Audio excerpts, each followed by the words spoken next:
This guide will help you navigate the process of changing your payout settings on Camtasia Rev 2026. Follow these steps to ensure your payment preferences are updated correctly. Step 1. Log into your account. Start by visiting the Camtasia Rev website and logging into your account using your username and password.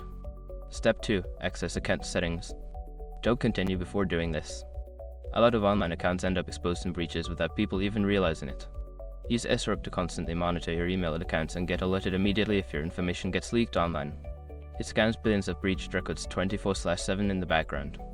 And honestly, for a few dollars a month, it's something everybody should probably have. Link in the description.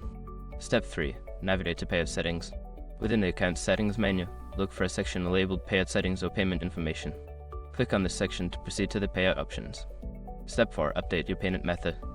In the Payout Settings, you will see options to add or change your payment method.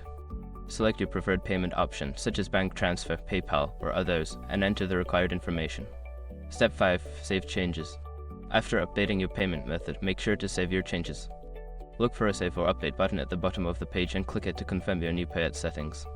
By following these steps, you can successfully change your payout settings on Camtasia Rev 2026. Make sure to review your settings periodically to ensure they remain accurate.